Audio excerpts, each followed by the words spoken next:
I think it's the loneliest thing in the world to have people around you, but you can't really touch them and connect with them for who you really are because you just keep trying to give them who you think you're supposed to be. That's a lonely place. You think this message is just for single people? It's not. You think I'm talking about people who don't have followers on Instagram? I'm not. I think we all have spots. I used to not think that. I used to think certain people didn't. I used to be embarrassed because I thought I was the weird one. I think we all have insecurities. We don't wear them on the outside, so sometimes even the people who love us can't see what we really wrestle with.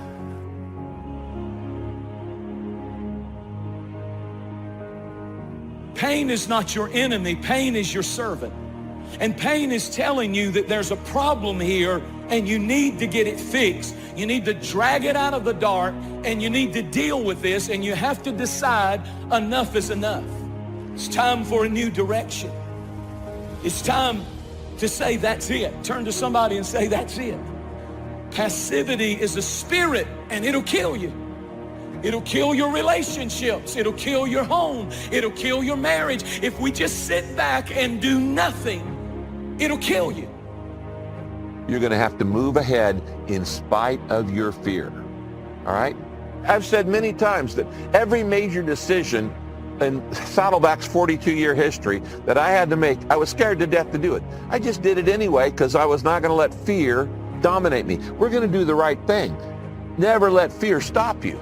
Courage is not the absence of fear. Courage is moving ahead in spite of your fear. If you're not afraid, you don't need courage. You only have courage when you're scared to death and you do it anyway. This is the truth, is that so many of us say that we want to change, but many of us are unwilling to pay the price to change. And really all of change comes from not focusing on what you can't control. It comes from focusing on what you can control. All of change has a price tag attached to it. That today, each and every one of us, we have to count the cost. Do we actually want to change? Are we willing to pay the price for change? Stop expecting out of people what only God can give. This is why we get depressed. We keep waiting on people to complete us. If you wait on somebody to complete you, you are going to be in a constant state of suspension, LJ. They can help you. God can use people to bless you, but quit putting demands on people that are unreasonable. Here's the truth. Change happens in a moment. It's results that require time. I just think there's so many people that are living today, especially in 2021, and we spend more time on our excuses than we do on execution. We're just full of excuses, just full of reasons as to why we can't start now. Oh man, I'm gonna start tomorrow.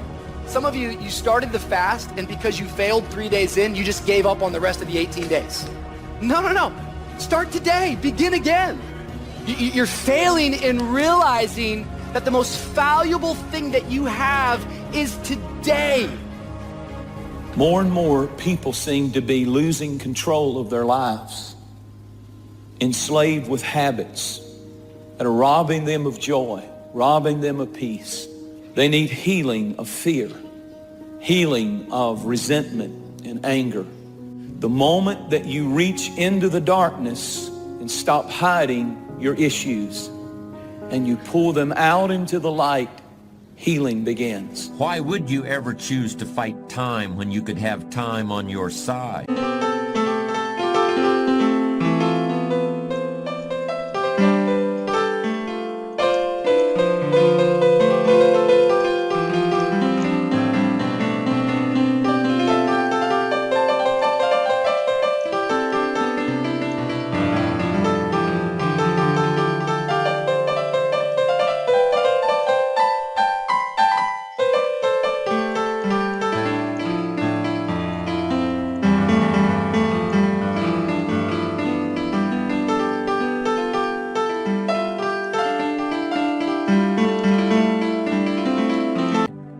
Who wouldn't want to harness the great river of time that flows through all of life?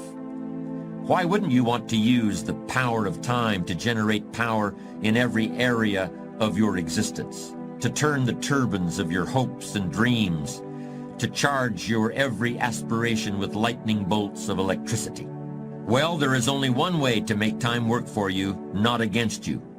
And that's with patience.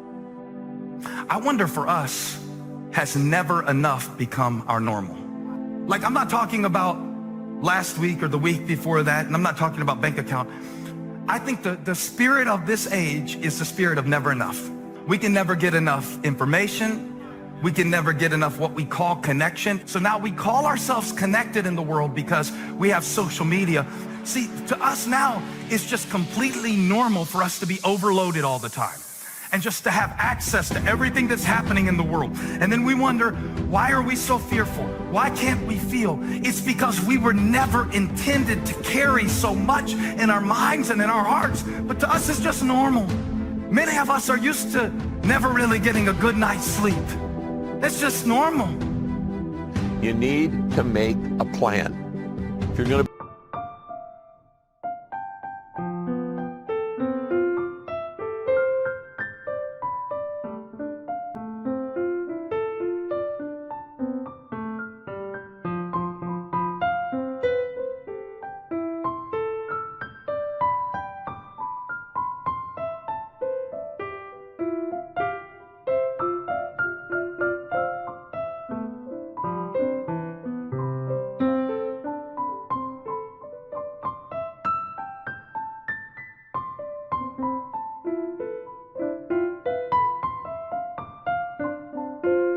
build a better future, you got to have a plan for your life. You have to have a life plan.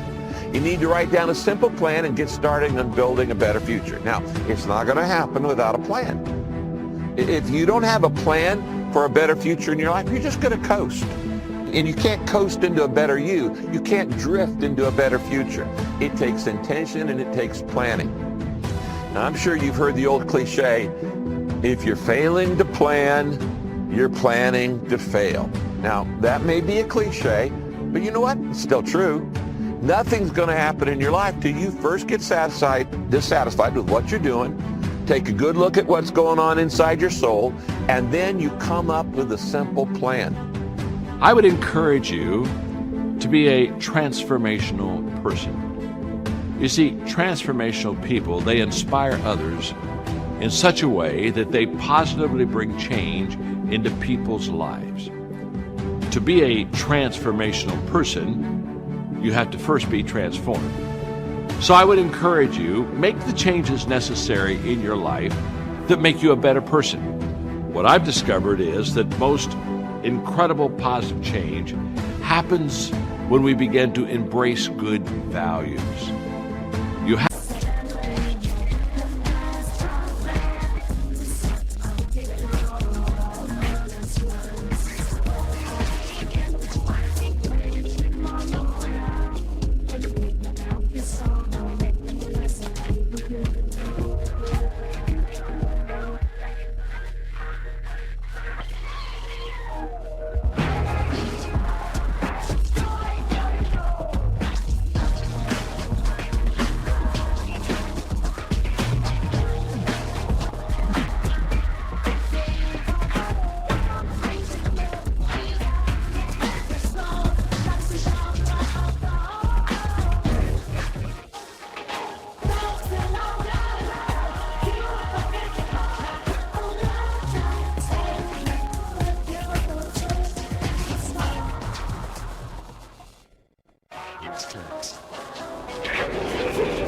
to kind of leave something to go to something. And what I encourage people all the time is leave the bad habits to go to the good habits, and leave the bad values and go to the good values.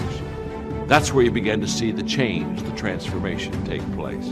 Here's what I do know. The moment that you see the change happen inwardly, it begins to positively affect the behavior outwardly. When that happens, you become contagious. You got to focus on your strengths. When you're hungry to win, you spend your time and your energy being a warrior, not a worrier. No, you don't expend time worrying because you want to get in a fight mode. And when you have something that you want to do, when life has knocked you down and slapped you around, in order for you to get back up, you got to be hungry to win.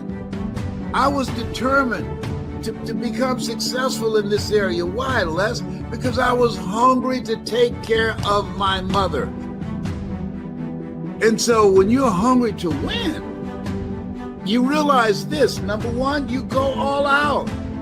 That's what it takes now to make it.